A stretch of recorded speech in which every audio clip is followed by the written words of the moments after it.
You're listening to Opera Box Score. Let's get ready to rumble! Wherever you are, however you're listening, it's America's talk radio show about opera. It's Opera Box Score. I'm Weston Williams, joined this week by Oliver Camacho and Matt Cummings. All right, this week, it's the return of the beloved Spring Training for Your Ears segment. Sound like a pro when you talk about three operas a real opera fan should know, but no one really has time to listen to. Plus, in the 2-minute drill, Kimon Murat continues to benefit from the OBS bump, and Brigitte Fassbender reveals the love of her life. Ooh, stay tuned for that. Make sure you subscribe to our podcast to get the full show. On Stitcher and Spotify, you click follow. If you listen on Apple Podcasts, you can just hit that plus sign. Easy peasy. Send a voice memo or email us about your hot takes at operaboxscore@gmail.com. You'll get an OBS beer coaster and an OBS lapel pin just for sharing your own hot take. I mean, it's what a deal that is. I mean, Oliver, can you think of anything better? We know that your drinks are sweating right now, especially if you're in Chicago, where it's literally 100 degrees Fahrenheit. And has been since about 9 a.m. Yeah. That's what happens when a tornado comes roaring through the town. Matt Cummings, how are you doing post weather event yesterday? I'm out of the basement, so what else can we really wish for? I think we have a really great show set up for you all. Obviously, we're missing George and Ashley. They were unfortunately George isn't sucked here. up. They were sucked up in a raptured tornado. by the tornado. Yeah, exactly. So, unfortunately, they will be floating around Wizard of Oz style until they land next week. But, Oliver, I hear you have a little special audio clip for us you want to play. Well, George received a voicemail, so George thought he would share it with us so we could have a little bit of remembering George during this episode. It isn't from George, but it is addressed to George, so we can all think about George right now. Hey, George. This is Anthony from the Bronx. I've called you before, George. I'm sorry to hear you guys got canceled on the Dallas Texaco show. I really enjoyed watching it.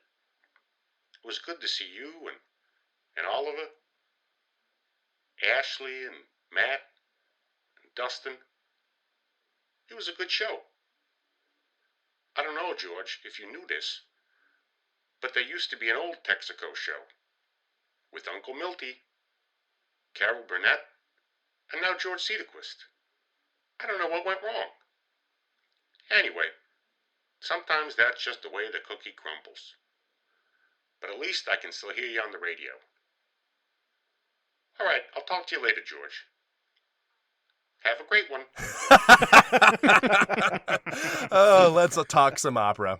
Let's do some spring training for your ears. It's the last pod before summer officially begins, and we realize that we haven't trained your ear holes in a while. I don't even know if we ever did a spring training for your ears when we were on the Dallas Opera Network. So much changed, but we're trying to get Clip back. heavy, not allowed. Yeah, trying to get back to form.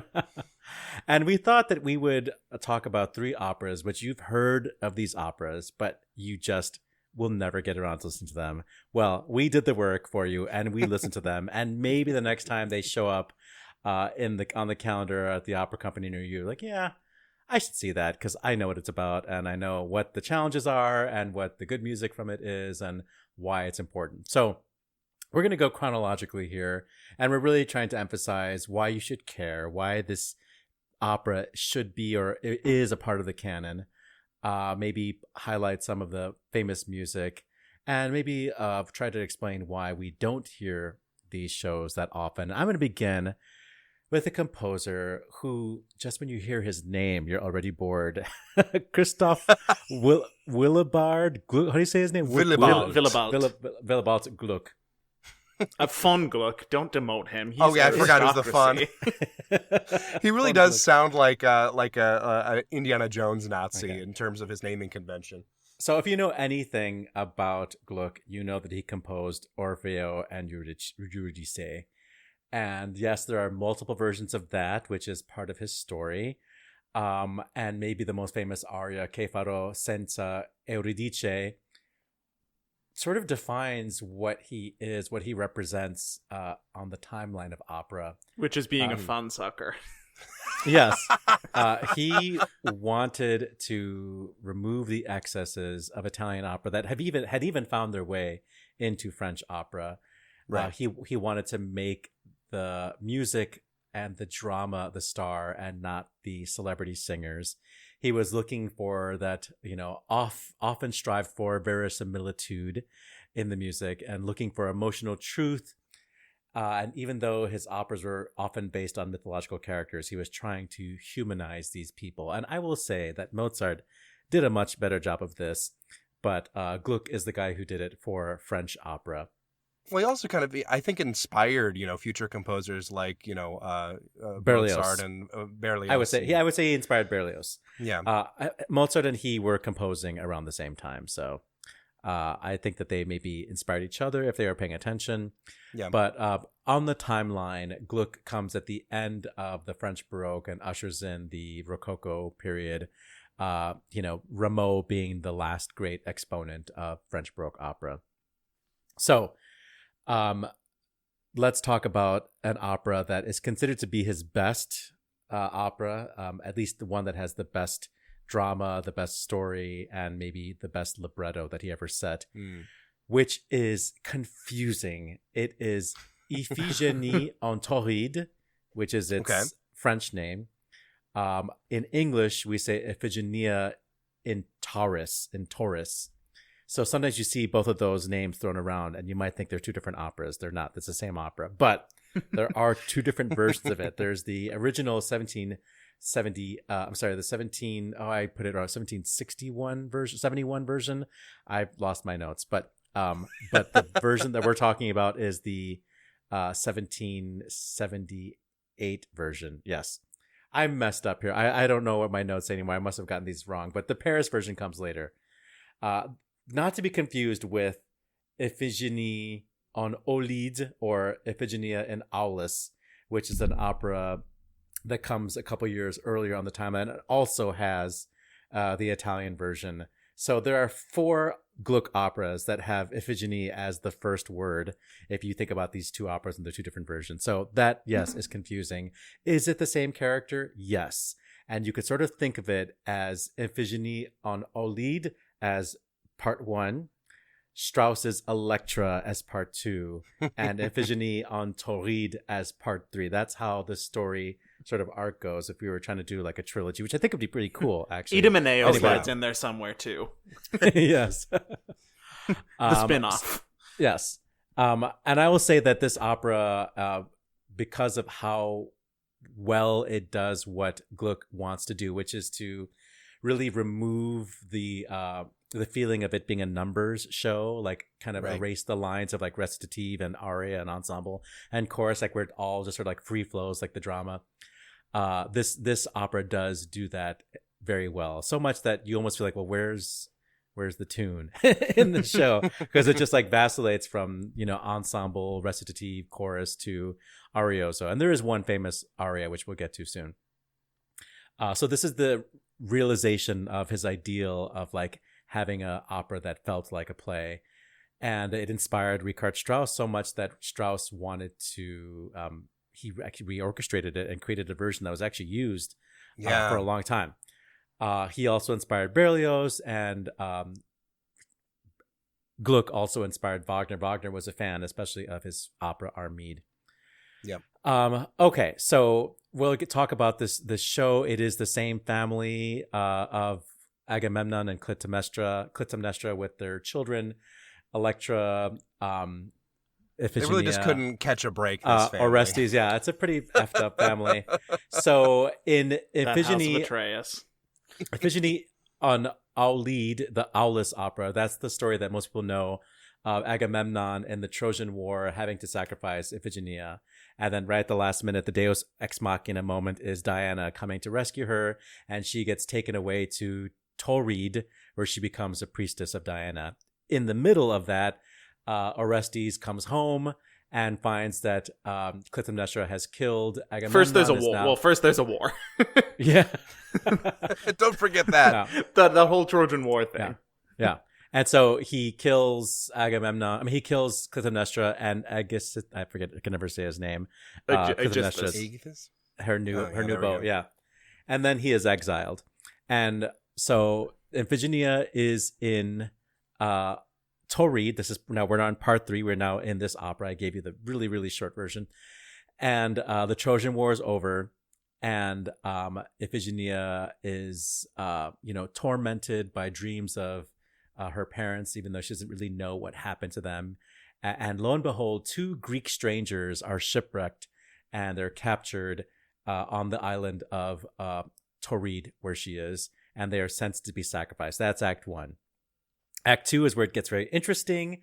Iphigenia meets the 2 Greek shipwrecked strangers, Orestes and Pleiades. And she doesn't know that it's her brother yet. And there's this confrontation scene where they basically, Iphigenia interviews Orestes, who is going to be sacrificed by the people that she lives with, by the weird followers of Diana. And this is what that interview sounds like. We're going to hear a little clip right now.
That from the Boston Baroque recording, which has Christine Gerke, friend of the show, as Iphigenia, and Rodney Gilfrey as Orestes. Okay, so during this interview, Orestes tells her, this guy named Agamemnon was killed by his wife, and now his wife and her boyfriend are dead. And so she has a very famous lament where she laments the loss of her homeland and the loss of her family. And this is the tune of the show. And we will hear it from a live performance, just a little bit of it, sung by Anna Caterina Antonacci.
That is "Oh malheureuse Iphigenie," I'm sad song.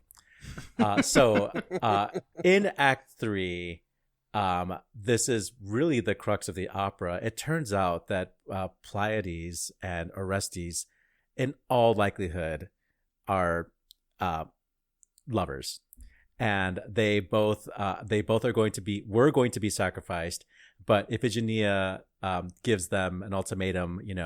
You pick one of you, decide who wants to die, and the other one gets to be saved in the hope that Orestes is the one that's saved because she started to figure it out. She's putting two and two together that Orestes is her brother. And then there's this love duet, not between Iphigenia and one of the guys. It's this love duet between Orestes and Pleiades.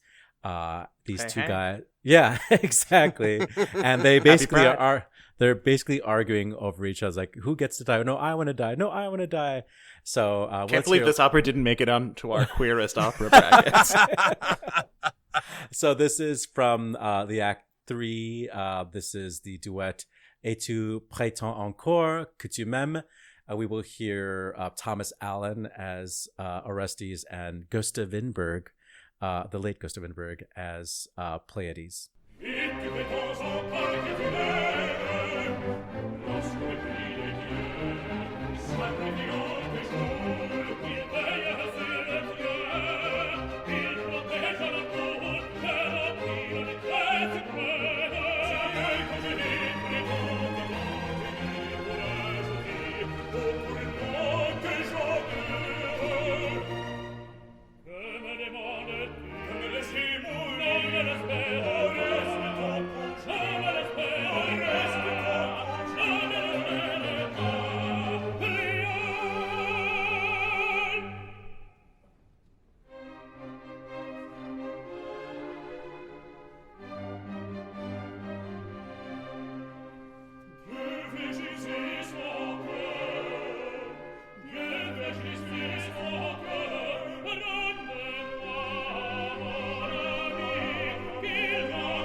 And then in Act 4, it's a happy ending because it is a French Baroque opera, and we get another Deus Ex Machina, which lets everybody survive because that is how the French people like to enjoy their evenings.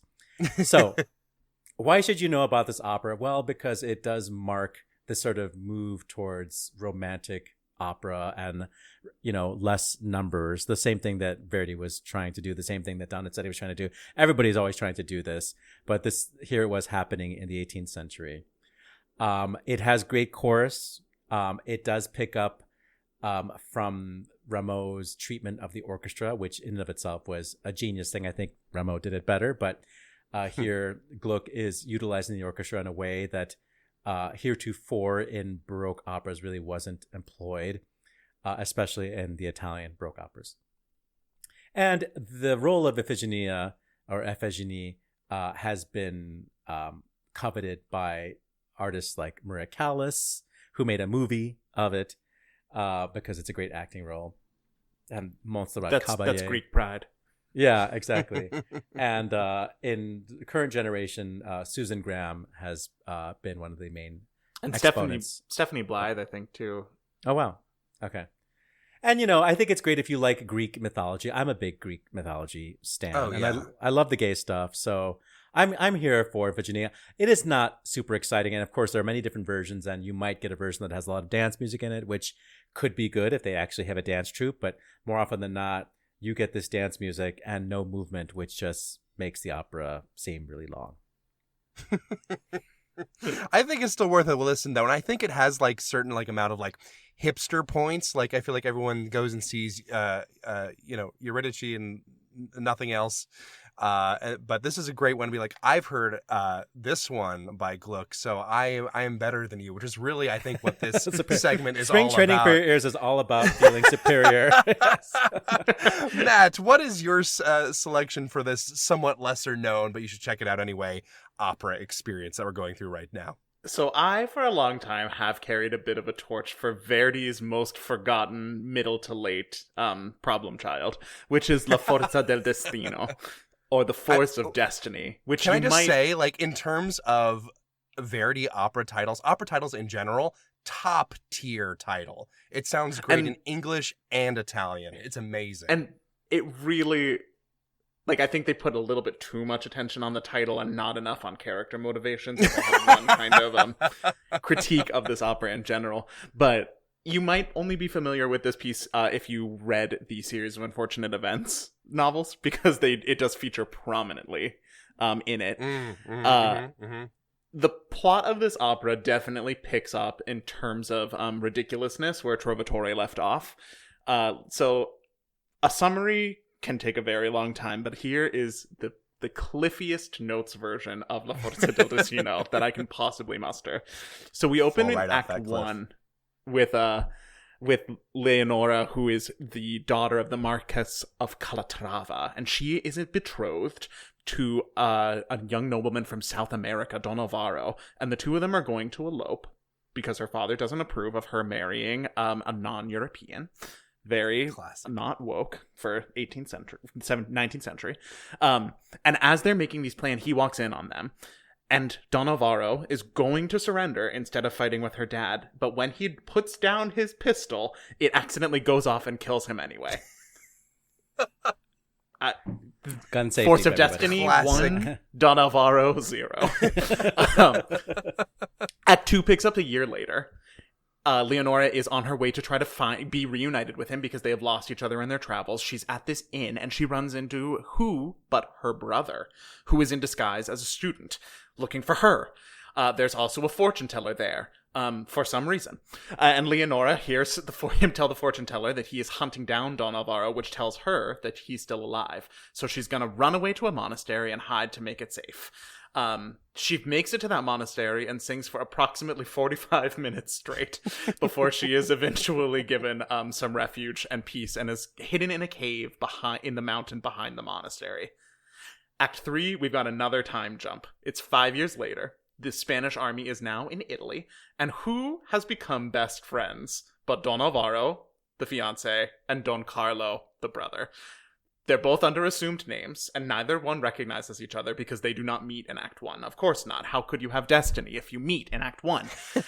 Alvaro is wounded and entrusts Carlo with a key to his belongings, but makes him swear not to read anything before he burns them.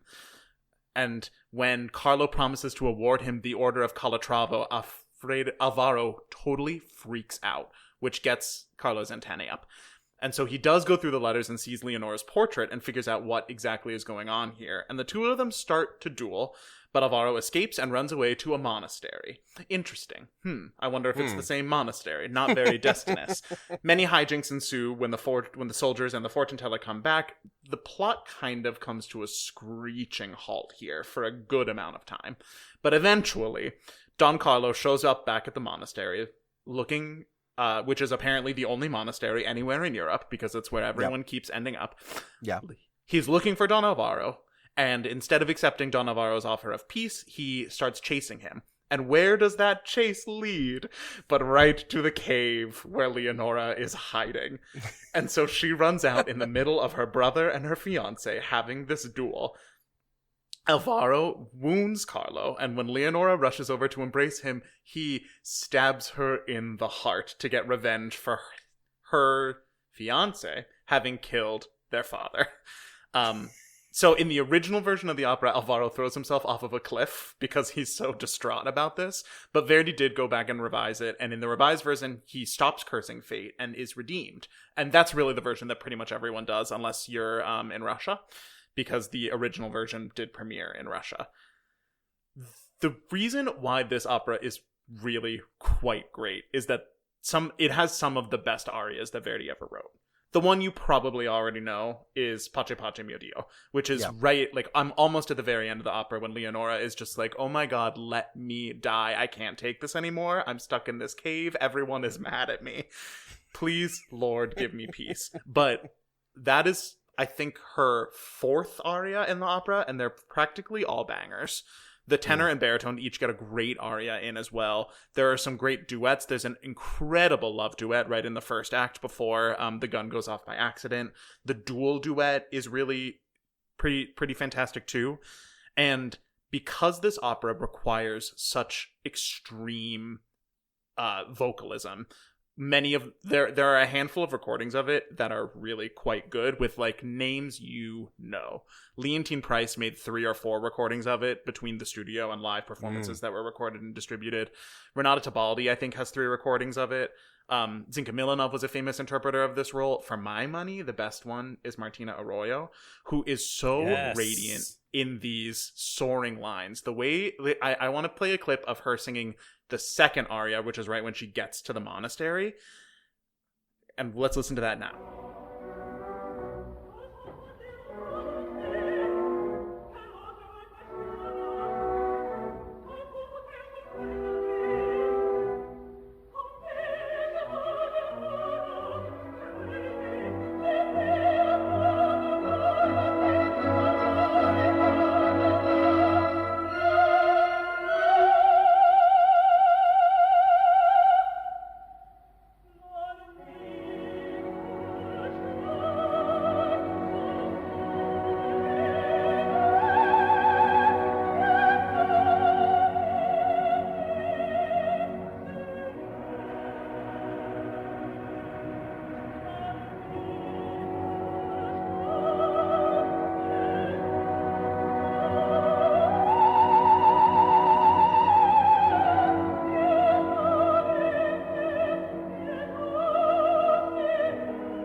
The way she handles those arching lines that just build and build and build, and her voice spins like with this effortlessly gleaming tone and just soars over the orchestra, over the chorus. There is a lot of that is required of Leonora in the show. And when you've got a voice like that, like, I'm willing to put up with any kind of ridiculous plot contrivances that might happen. But she's really not the only one who gets glory. The tenor role has has a really fantastic Verdi aria that is much better than some of the more famous ones, I think, like Celeste Aida. But it does require like some heft in your voice to make it work. The people who sing this role are like Carlo Bergonzi, Mario Del Monaco, someone whose name is on almost every young artist program at a major house who we don't really need to talk about right now. Richard Tucker sang this opera a lot. Famously, Pavarotti was supposed to sing this and never did because of a curse that we will get to later. And for the baritone role, you've got, singers like Bastianini, Capocilli, Mario Sereni, Robert Mero. Basically, any Italian baritone worth his salt has recorded or sung this role. The Romany fortune teller is kind of a nothing role in terms of actually doing anything, but she does also get 2 pretty fun arias, and basically every Italian Verdi mezzo who sings Amneris has also sung this role. Yeah. But the most famous part of the opera musically, besides Pace Pace Mio Dio, is most likely the overture. Like, you're much more likely to hear music from this opera in a concert hall than you are in the opera house. The overture is one of the few actual fully written out overtures with tunes and motifs from the whole opera that Verdi ever wrote, instead of just a little preludio that precedes the first scene. And it was a real standard of the concert hall. And the way that the main themes of the aria show up in the overture makes this opera feel really cohesive in a way that Italian opera is often like poo-pooed as not being. It's much like Gluck was able to do with Iphigenie. Like, this is not just a parade of numbers either. Like, this is some of the most consistent motivic writing that I think Verdi really ever did in his compositional career. Ironic considering how much the plot was literally all over the place. Well, at least we have cohesion somewhere. Yeah, exactly. You need it. But it's true. This opera really isn't performed live very much, and I think there's a couple reasons why. First of all, it's long for a Verdi opera. It's quite long. Most Verdi operas are, between 2 and 2.5 hours of music, and this one is practically 3. Which there are some scenes in it that just drag. Some chorus scenes that are in there for filler, probably to give the leads a freaking break because they're out there screaming at the top of their lungs for hours on end, that that I don't really think add anything. It's also vocally incredibly challenging. Not just because it's Verdi, but because the way the plot works, like characters disappear for long stretches of the opera, so you really are the only person on stage for a really long time. Much longer than in a typical Verdi opera. You like are expected to carry the whole thrust of the plot forward. And those long Verdian lines require both flexibility of your phrasing, a ton of dynamic range, a ton of just like note range. They go low, they go high, they're all over the place. And the vocal demands are what you would need from like an Aida or a Ballo. And those are two much more popular operas. So if you got the forces to pull one of those off, it is, you're much more likely to get one of them to work. Let's hear an example of some of those long lines I'm talking about. This is a clip of Bergonzi singing the Act 3 tenor aria La Vita è Inferno.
That's like Caballé levels of breath control that you need in order to make it through those lines. And he does pretty great, but it is just absolutely bananas what is required of the singers.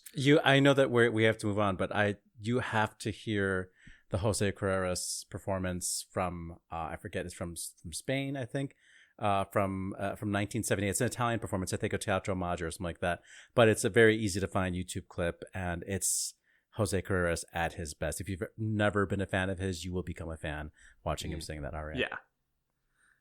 And so the plot of this, as we've alluded to before, it's a bit sprawling and it's a bit implausible. And there are really only 3 characters. There's a host of people who keep popping in and out of their lives, but there's really only 3 characters that we care about. And like I said, they all tend to disappear from the drama for like an entire act at a time. And most of their choices make absolutely zero sense at any point during this opera. They just don't do what you would expect a human being to do. And that makes the plot itself turn on this highly implausible series of coincidences. But I would maybe jujitsu this and say that it's maybe a bit more of a strength of this opera, which is because it's a piece about making sense of the universe. And if you're looking at it as a linear plot piece, like that doesn't necessarily tell you what you're going to get out of Verdi.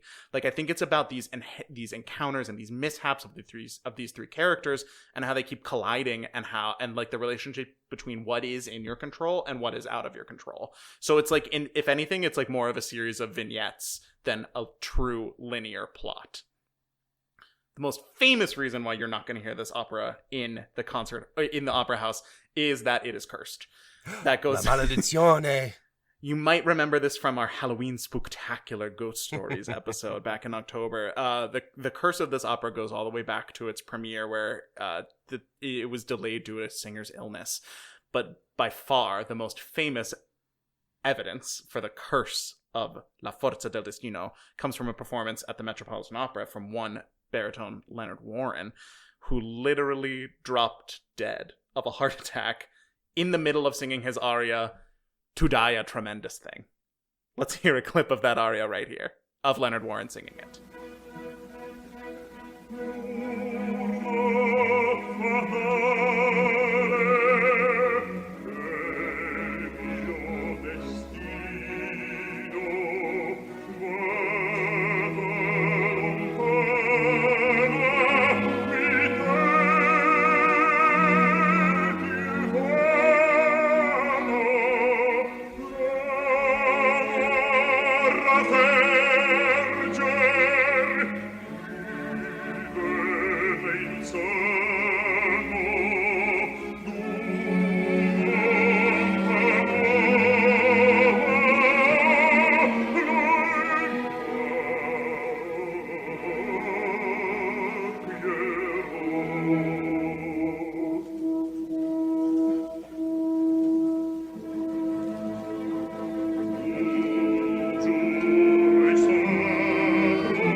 I still love this opera.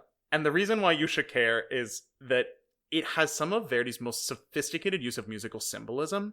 That's really shown through the way that these themes and these motifs keep popping up throughout the opera, but also in the way that they are juxtaposed against each other to talk about that kind of duality of nature that I was talking about earlier. There's that really frenetic energy of the fate motif that the low strings do.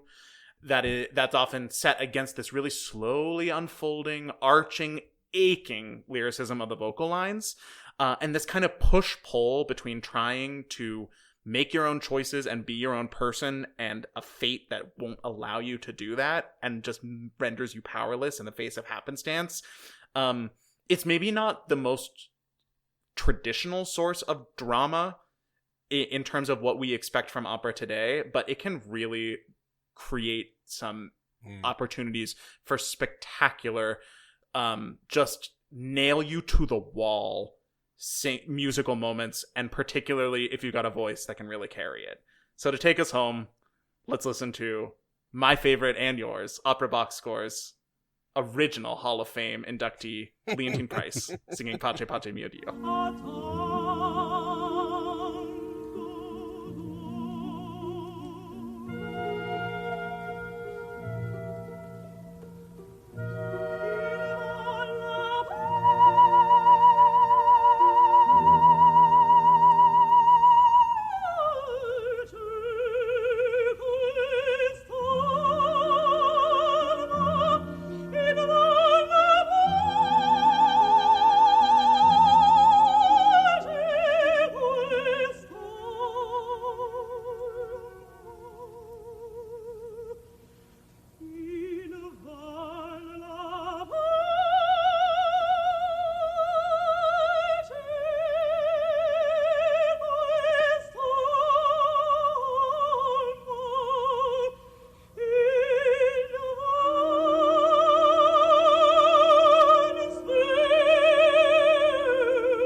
I love that performance. I love Leontine Price. I love this opera. Absolutely worth checking out. I've got one more for all you listeners out there, which is a little different, I think, from your two picks. My pick is Leos Janáček's Jenufa, or Její Pastorníčka. I apologize to all of our Czech listeners. That translates to her stepdaughter, but usually you just hear it as Jenufa. This is a great little opera by Janáček that is probably the most important opera in Czech repertoire outside of probably Smetana's Bartered Bride, which that alone should probably put it on the list for you if you have any sort of curiosity in like listening to operas outside the big three countries, because Czech opera really is kind of a neglected little corner of the opera world. I think it's got so many great pieces coming out of it, but it really wasn't until after the Cold War that we started to hear a lot of these masterpieces bubble back to the top here in the West. And we have a situation here, if you remember my Mussorgsky Hall of Fame from way back when, a similar situation where this opera was not actually heard in its original version at all for over 70 years since its premiere, because much like Boris Godunov, it was really only known in a revised version that cut out all of the interesting stuff, the stuff that we go to Janacek for today. So basically, Janacek was a really fascinating composer. He was very, very interested in folklore and folk music. He's very famously also a late bloomer. This opera premiered in 1904, and it's his first opera that really anyone ever talks about. And he was already, I believe, in his 50s at this point in time, because I think he was born in 57. I could be wrong. I'll look that up in a second. But basically, this is really sort of an introduction of a new type of Czech opera based in that nationalistic sort of folklore. I'm kind of getting ahead of myself here because I get so excited talking about Czech opera and Eastern European opera especially. But I really want to emphasize that this is not your typical Western opera, but because it's his first opera that anyone talks about, it has a lot of those more accessible elements that you don't necessarily get in later Janacek works. So if you're familiar with late 19th century opera and you want to dip your toes into Czech music, this is probably the way to go. If you're more like me, and want to do something a little weird, you might start with The House of the Dead, but you don't have to. So basically, Jenůfa is very, very realistic in sort of the almost the verismo sense of the word.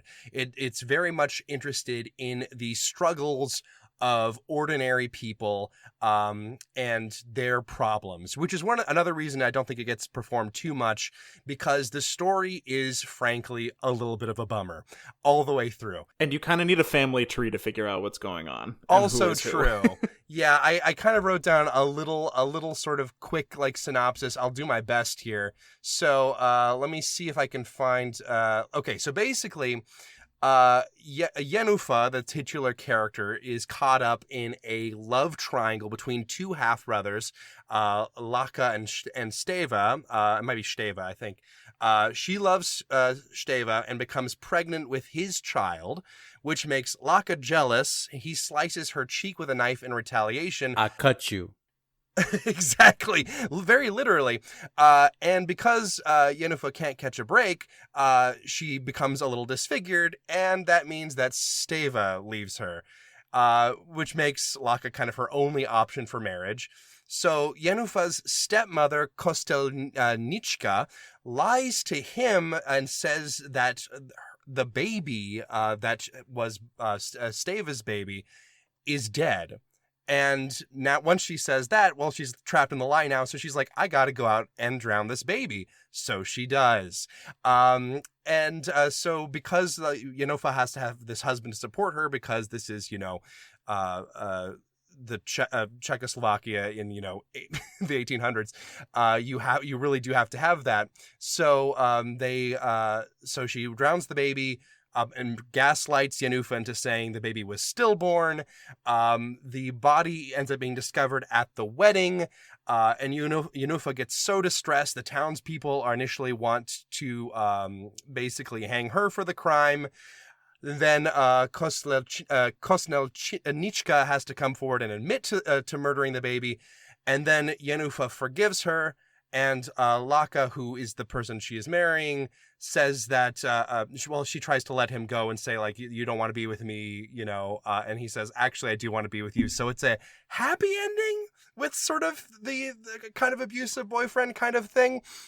It's kind of a bummer, but it is really, really an interesting piece in terms of how it deals with these very kind of real problems. And that ties into the music as well, because as I said earlier, Janacek was very interested in folk music, and in fact was obsessed to a degree I don't think any other composer has been, with imitating specific dialectical pitchings, speed, how lines are delivered, specifically of the Moravian dialect, which was very much something that he was surrounded by in his folkloric studies. So he wasn't just incorporating the tunes, he was literally incorporating the speech patterns on like almost at a molecular level, right, in order to create his music. And Janúfa was really the first time he started to fully implement that into his music, and consequently is the first time anyone started talking about Janacek. The folk influence is very apparent throughout the opera. It doesn't get quite as intense as some of his later operas, so you still have some more conventional tunes here and there. One of Janacek's early influences was Tchaikovsky, and you really hear a lot of Tchaikovsky and how he sets straight up folk music in this opera. At the wedding in Act 3, there is a scene where a bunch of peasant girls sing during the wedding, and it really, really reminds me of Act 1 of Eugene Onegin with the peasant choruses. So let's go ahead and hear a little bit of that. All of my recordings are going to be from the Macaris studio recording. So let's just hear a little bit of the wedding song chorus to hear an example of that.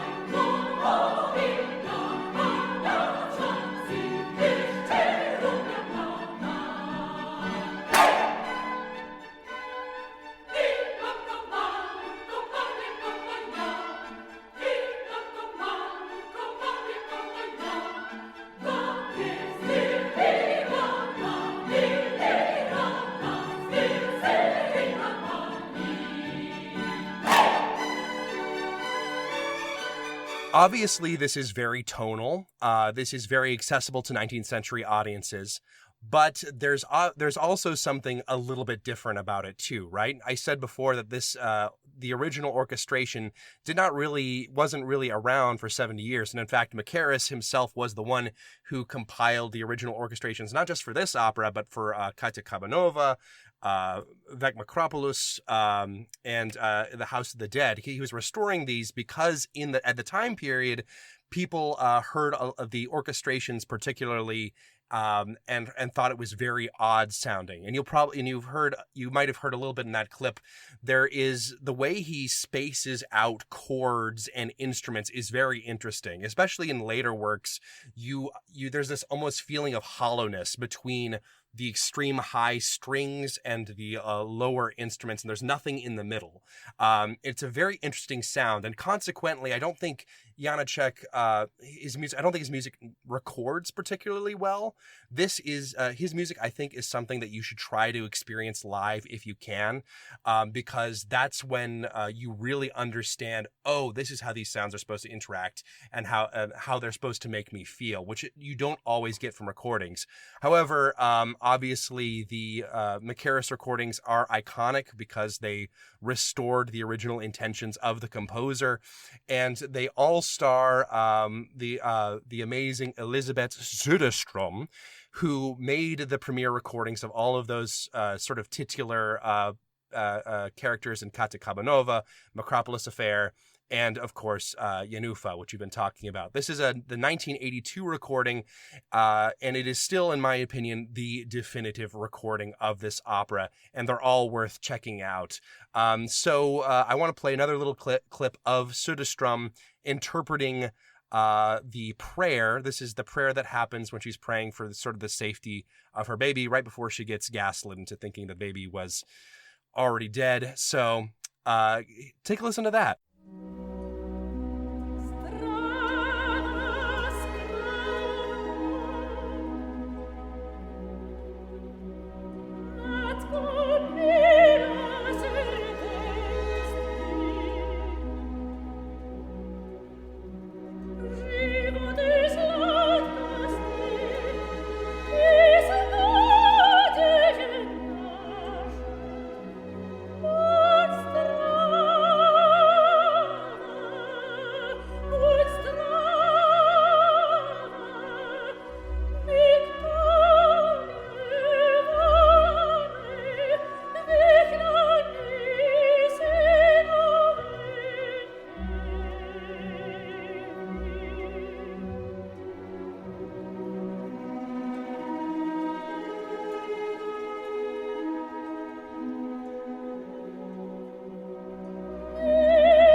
Those Soderstrom recordings are incredible. I will say, if They're you can so find good. it, there is a fantastic live performance of this that's been recorded and released on CD at some point with Eve Quayler conducting, that has Oh, Gabriela really? Benachkova as Yennefer and Leni Riesenek as the Kostelnichka. And it Oh, is wow, that'd be great cast. white hot electric Oh, performance. that'd be great. Um, I didn't even know about that one. And the one from London with Karita Matala as the Kostelnichka from like Yeah, I maybe knew 10 about years ago is also fantastic. Yeah, this is a great one. Especially, I think there are a lot of Janacek is having a bit of a moment right now, so there are a lot of like new live recordings going out, particularly of native Czech speakers that really understand the line of the text. That really helps. But I think one of the things that makes Söderström's portrayal particularly important, beyond the historic importance of the recordings, is how strong of an actor she is. This is Yennefer's show. This is she goes through hell and back, and the singer has to really be able to embody all of that suffering and still be believed when she eventually forgives everything that's been done for her. This opera is all about forgiveness in the face of these truly horrible things happening to her. And sometimes, honestly, that can be kind of unsatisfying. It took me a while to get into Yennefer because it really is almost uncomfortable, the way that the happy ending is still her in with being married to a person who we saw, slash her face earlier in the opera. It's really kind of intense, but it's also very real. This is a really interesting example of forgiveness being the central part of an opera, which is a genre that's full of revenge, bloody drama. So to see something like this, something that's so very Czech in how it presents itself, is really unique and a great introduction to Janacek and Czech opera in general. And you really do kind of feel like a better person after seeing Yennefer bear every single struggle. And it's really, really worth checking out. I want to play out just one clip. This is from that same recording with Wisław Ochman and Söderström singing the finale, where everything's coming together, and they're saying that they're going to be together forever, and they've gotten past this. And hopefully it doesn't get any worse after the curtain goes down.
Well, gents, do your ears feel spring trained? I forgot to add that one of the reasons why you should care about these operas based on the House of Atreus is that it does feel very much like Game of Thrones or any other of these, pre-medieval types of legends that we have that have become very famous. I don't know, like, besides Game of Thrones, whatever you watch that has this type of, these types of characters and complicated relationships, and how can a sister not recognize her brother? And you think about like somebody being in exile and coming back and not recognizing them. I mean, like stuff like that, I guess happened all the time back in Greek mythology. That's the only. And if you liked the final season of Game of Thrones, maybe La Forza del Destino is right for you. Implausible character choices? Check. Yeah. There it is. All right, we have done it. We have spring trained your ears. We're back. We're off of Dallas. We're going to do a lot more clip shows from now on, so I hope you're enjoying it. Let's move to the 2-minute drill. This just in. The 2-minute drill. All right, listen up. Here's everything you need to know about what happened in Operaland this week. La Scala will continue to present Russian artists and Russian repertoire, but has emphasized that Valery Gergiev would not be performing at the Opera House. We considered him like a politician. The others, no, said General Director Dominique Meyer. Gergiev is almost a culture minister.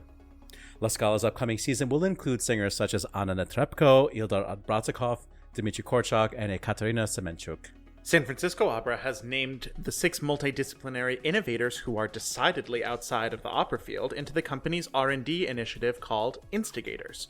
The inaugural program includes Radiolab's Jad Abumrad, virtual reality writer-director Samantha Gorman, the artistic director of Bangalore's Nalanda Art Studio, Abhishek Majumdar, design technologist Paula Tay, chef Bryant Terry, a James Beard and NAACP Image Award-winning activist, and queer architect, designer, and software engineer Peter Zuspan. And here we thought we were the instigators for getting kicked off of the Dallas Opera Network. In pre-concert remarks to the Philadelphia Orchestra, Yannick Nézet-Séguin spoke about the ongoing gun violence in the U.S. in general and Philadelphia in particular. Quote, "Just this week, just in our city, 30 people have been shot by gun violence. We're way past the time for thoughts, prayers, and all of that." Speaking about music's ability to transcend political division, he continued, quote, "We are one society and we need to take care of that society." Singing Che farò senza Eurydice, friend of the show Kimon Murat won the 40th annual International Hans Gabor Belvedere singing competition.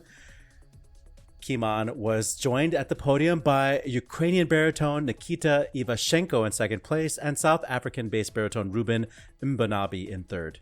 In more awards news, mezzo-soprano and stage director Brigitte Fassbender has been awarded the Premi Franz Schubert for her interpretations of the music of the prize's namesake composer. In a statement, Fassbender called Schubert the greatest of all the composers and the love of her life. We certainly hope the two of them can make it work. In trade news, Deutsche Oper am Rhein has named Harry Ogg to be the company's new Kapellmeister for the next 2 seasons, and Giacomo Sagripanti, an International Opera Awards Young Conductor of the Year, has been named music director of the Tbilisi Opera and Orchestra. On the disabled list, baritone John Lundgren is bowing out of his Wotan obligations at Bayreuth for personal reasons. Egils Silins will take over for Rheingold, and Tomasz Konieczny will take on the role for Walküre and Siegfried. The cycle opens July 31st. Exit stage right, David Lloyd-Jones, former music director of England's Opera North, has died at age 88.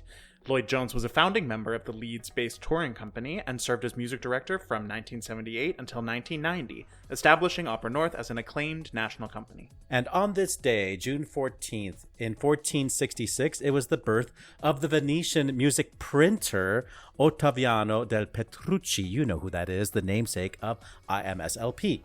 In 1730, it was the birth of the prolific Italian composer no one has ever heard of, Antonio Sacchini, in Florence. In 1732, Carl Heinrich Graun's Lo Specchio della Fedeltà, which has music that no longer exists, gave its first performance in Braunschweig. In 1747, Johann Adolf Hasse's La Spartana Generosa premiered in Dresden. In 1763, another lesser-known composer, but apparently more known than Sacchini, Johannes Simon Mayr, or Giovanni Simone Mayr, was born in Bavaria. In 1820, Schubert's Die Zwillingsbrüder was premiered in Vienna, probably a favorite work of Fassbender. In 1877, it was the birth of French mezzo-soprano Jane Bathory in Paris, known as an interpreter of contemporary French songs, often accompanying herself at the piano. She sang with Toscanini in the first La Scala performance of Hansel and Gretel. In 1884, American tenor of Irish descent John McCormick was born. In 1910, Rudolf Kempe, the German conductor, was born near Dresden. In 1928, one for Weston Prokofiev's The Fiery Angel was premiered in Paris. And The Little Sweep, or Let's Make an Opera, an entertainment for young people, gave its first performance on this day, June 14th, in 1949. Happy Fiery Angel Day, everybody. That's your 2-minute drill. La statue de bronze.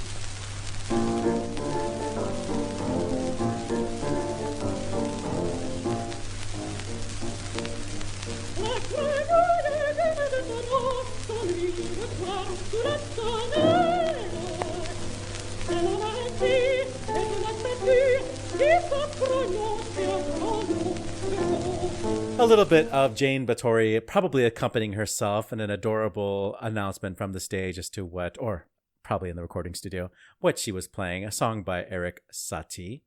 I think it's always nice to learn about your, that sort of hot goss among the singers. You open up the tabloids, see who's got a crush on who, and it turns out Brigitte Fassbender was simping for Franz Schubert this whole time, which I honestly...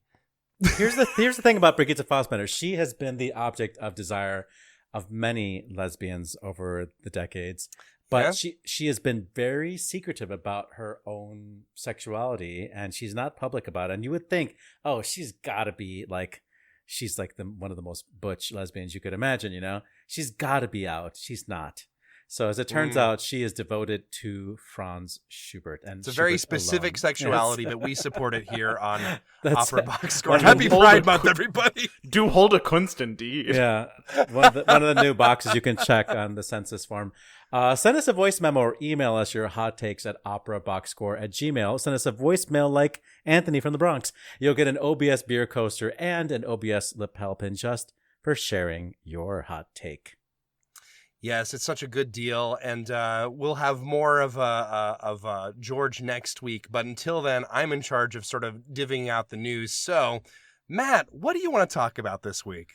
I mean, I'll tell you, I'm super happy for Tomasz Konieczny and Egil Seelens. If I had to be going to this ring cycle at Bayreuth, if I got to be going to this ring cycle at Bayreuth, it would be to see Lisa Davidson's Sieglinde God, me too. In Valkyrie, because can you imagine just like the ocean of sound that is going to be pouring out of that I am throat? waiting for her to make it to Chicago at some point. I'm just like, come on, somebody. Next revival, come on. Yeah, I mean, it's one of those voices that like it, she sounds great in recordings, but you really don't get the magnitude of it. And everybody who I heard has heard her in the hall. They say like, okay, yeah, that's a once in a lifetime sound. Yeah. So everyone describes her voice like they're describing Birgit Nilsson, and I for one can't wait to hear it. Hopefully Chicago will wise up soon and get her to come in. And speaking of wising up, I think that it's a great use of Yannick Nézet-Séguin's platform to talk about gun violence. I think it's better than an open letter. Matt, I'm sorry. I am inclined to agree that most things are better than an open letter. I do think that obviously, there's only so much that musicians can do to talk about the ongoing epidemic of gun violence in this country. But I think that calling attention to it in a hall with that, undoubtedly includes some major donors, some movers and shakers in the community, I think is very important. And I think that it's very, obviously we've seen a lot of, with recent political events, particularly in Russia, we see a lot of singers kind of hem and haw over their political positions. And I think standing up and speaking out for what you believe in is the way to go if you're going to be an artist in this country and in the world in general. So I really support Yannick Nézet-Séguin's statements on this. So I feel like San Francisco Opera, Yeah. just sort of like, okay, who are like the weirdest people we could find? Who does like the most like wacko, non-expected genre bending stuff? Let's see if we could teach them about opera, And that's basically who I these think people that's are. great. It's like they approached a chef. Opera singers have to eat too. Yeah. I mean, I'm curious to see what comes out of this, but as you know, dear listener, opera is not one of those things that like you hit the ground running. Like there's so much work you have to do to begin to enjoy it. Yes, you can hear somebody sing Pace Pace Mio Dio, but will you ever know the plot of La Forza Destino even after today? Signs point to there, no. there are definitely some operas you just kind of turn off your brain and just let it wash over you a little bit. I think this is a great initiative. I think that obviously the Radio Lab, Jad Abumrad is a great sort of person to go to.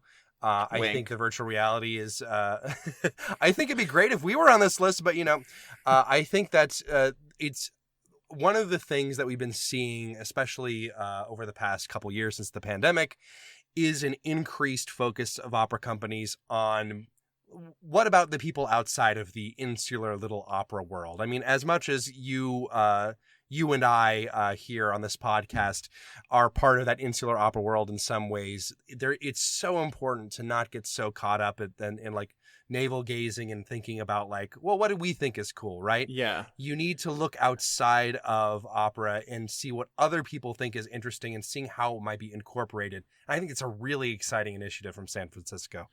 And what does remain to be seen, and I'm honestly hoping for the best and think that there's a very good chance that this could lead to positive results, but I'm thinking of like some of the directors that the Metropolitan Opera brought in to direct their shows who were outside of the world of opera, and they were like, we'll just bring in innovative people and everything will magically work. Like, no, you do have to at least be interested in the art form on its own merits and like want to learn about it and improve it at the same time. So fingers crossed. Let's see what happens. I really hope that it works out well.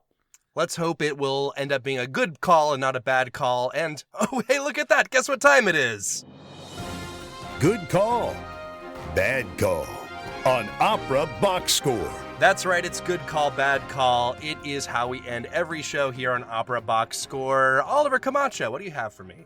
Just want to give a little shout out to friend of the show, Haymarket Opera Company, which will be doing the Chicago premiere of L'Amant Anonyme, the opera by the Chevalier de Saint George Joseph Bologna, which will star none other than Nicole Cabell. That is a get for this company. Yeah, I mean last year they got Bajan Mate to sing Orlando. This year they got Nicole Cabell. So it's just not like the biggest budget opera company out there, but to spend all your money on one person why not make it Nicole Cabell? Why not? Yeah. Matt Cummings. If you watch the Tony Awards this weekend, let's give it up for the newest minted EGOT winner, Jennifer Hudson, who just won a Tony for producing the show The Strange Loop. And I just want to give her an extra special shout out because I think it's really great to see how she is using her platform as one of the preeminent Black actresses and singers and musicians in America to lift up other artists and to make sure that their work makes it onto Broadway too, and to be a pioneer in the field. I think that's a really commendable way to continue your career beyond after you win an Oscar. So hey yo. My good call is an article from the New York Times by Zachary Wolfe, the classical music critic, the new one after Anthony Tomasini left, detailing the last season at the Met, which famously went through the entire season without missing a single curtain despite the pandemic. And it's all about sort of the drama both on stage and behind the scenes trying to pull that off. And it's a really fascinating read. I highly recommend it. If George gets to this episode, he'll put it on the website. If not, you can find it by searching New York Times' website. I think it's well worth a read. And that is it for this week's edition of America's Talk Radio Show about opera. Our announcer is Norm Waddell, who can be found at normwaddell.com. Make sure you subscribe to our podcast to get the full show on Stitcher and Spotify. You can click follow to get it on those. If you listen on Apple Podcasts, you can just hit that plus sign. Send us a voice memo or email us your hot takes at operaboxscore@gmail.com. You'll get an OBS beer coaster and an OBS lapel pin just for sharing your own hot take. Supplies are somewhat limited. Our creative consultant is Oliver Camacho. Our audio editor is me. For your co-hosts Matt Cummings and Oliver Camacho again, I'm Weston Williams, asking you to continue the conversation about opera as you sort through all the opera characters from the House of Atreus. Good luck. We're back with an all-new show next week where you'll get more opera headlines, more hot takes, and more Dustin Dilliams. Join us.